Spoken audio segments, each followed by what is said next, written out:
Hola a todos, mi nombre es Víctor Celi, soy alumno de la cohorte número 17 de la Maestría de Derecho Procesal que se dicta en la Universidad Nacional de Rosario, y por iniciativa del doctor Alvarado Belloso les quiero hacer llegar algunas reflexiones sobre un tema recursivo que a mi juicio es el mecanismo impugnatorio por excelencia, el mecanismo impugnatorio básico que tienen los litigantes para controlar y atacar las decisiones del juez. Estoy hablando del recurso de reposición. Este mecanismo de impugnación, que está basado en cuestiones de economía procesal y de lograr la justicia de las decisiones, tiene para mí un fundamento un poco más profundo, como es el derecho de defensa en juicio de los litigantes, que por una cuestión de mero sentido común siempre tienen que tener la posibilidad de pedirle al juez que revea sus decisiones y poder tener un mecanismo de ataque de las mismas para poder revisar, retrotraer y expresar los agravios que le produzcan las decisiones del juez. Por otro lado, no ignoramos que el recurso que se ha considerado fundamentalmente de mayor valor dentro del proceso ha sido el de apelación, pero me parece que básicamente el recurso de apelación está dirigido a controlar la sentencia de mérito para que la decisión final del conflicto pueda ser revisada por un tribunal de alzada, y en aquellas otras cuestiones dentro del trámite, como serían las que se resuelven en los autos o las sentencias interlocutorias, como también se les denomina, que por su importancia y por cuestiones de políticas legislativas también son apelables. Pero el mecanismo que en todos los casos y en todas las instancias sirve para poder revisar y cuestionar las decisiones del juzgador es este recurso de reposición. El segundo tema que me parece importante traer a colación, si bien podría no ser tal, estoy hablando de la denominación del recurso, tiene mucha importancia a nuestro juicio porque apunta a la naturaleza misma del mecanismo. Se sabe que todo recurso, como su nombre lo indica, tiende a retrotraer el trámite del proceso luego de que se interpone este mecanismo impugnatorio. En el caso de las resoluciones, cuando se las ataca mediante el recurso de reposición, lo que primero se intenta es lograr que el juez reconsidere y revise si su decisión es revocable o no de acuerdo a los agravios que expresan los litigantes. De estos comentarios surgen las denominaciones que desde antaño se han vertido sobre este mecanismo de impugnación. Se lo ha llamado recurso de súplica. Entendemos que de ninguna manera puede ser súplica porque más allá de la investidura judicial, lo que se está haciendo concretamente es atacar la decisión del juez. Por otro lado, tampoco puede ser una revocatoria porque, como claramente lo dice el maestro Alvarado, para revocar primero tenemos que reconsiderar, y para reconsiderar primero tiene que plantearse el recurso pertinente. Entonces no podría denominarse recurso de revocatoria aquello que previamente tiene una reconsideración y previamente tiene un ataque. Y tampoco nos parece que puede denominarse recurso de reconsideración por dos motivos.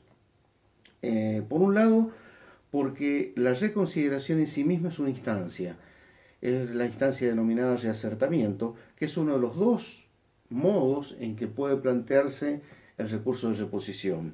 El recurso de reposición se puede plantear contra las decisiones de oficio por vía de reacertamiento o de reconsideración, más apropiadamente dicho, o por vía de acción procesal cuando viene de un pedido de los litigantes que ha sido resuelto en forma contraria a los intereses de la parte que recurre. Entonces, no nos queda otra que pensar que cuando se ataca la resolución no se puede analizar la cuestión desde la cabeza del juzgador, que es el que se considera y es el que revoca, sino desde la mirada del litigante, que es el que ataca. Y el que ataca lo que está buscando es que la resolución atacada sea cambiada por otra, sea repuesta por otra que responda a sus intereses, a sus agravios y fundamentalmente a la revocación que se pide, llegado el caso. Podrá ser revocado o no, pero lo cierto es que la denominación del recurso tiene que ver con el ataque que produce el litigante y no con la mirada que hace el juzgador sobre el tema. Y por último, como cuestión importante sobre este recurso, tenemos que ver cuál es el alcance que tiene el mismo.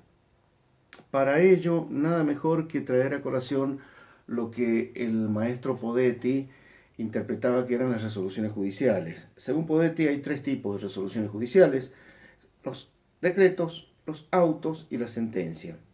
Los decretos son los que hacen el trámite del proceso. Los autos serían todas aquellas decisiones que antes de la sentencia resuelven cuestiones incidentales o resuelven cuestiones que se plantean con sustanciación de las partes, como por ejemplo han sido denominadas toda la vida como sentencias interlocutorias. Y la sentencia es la que pone fin al conflicto y por ende, en un caso son atacables por recurso de apelación, ya lo dijimos, la sentencia. En otro caso, cuando son apelables, se atacan por vía del recurso de apelación. Y en todos los demás casos, por imperio del efecto residual que tiene el recurso de reposición, son recurribles a través del recurso de reposición. Entonces, este alcance total que tiene el recurso le permite hacerlo valer en primera instancia, en segunda instancia y aún en la Corte, siempre y cuando no se ataquen las sentencias de mérito, o sea, siempre y cuando no se ataquen las sentencias definitivas. Lo que se busca es que cada uno de estos trámites, cada uno de estos procedimientos puedan ser revisados siempre a través de un mecanismo, y ese mecanismo es el recurso de reposición.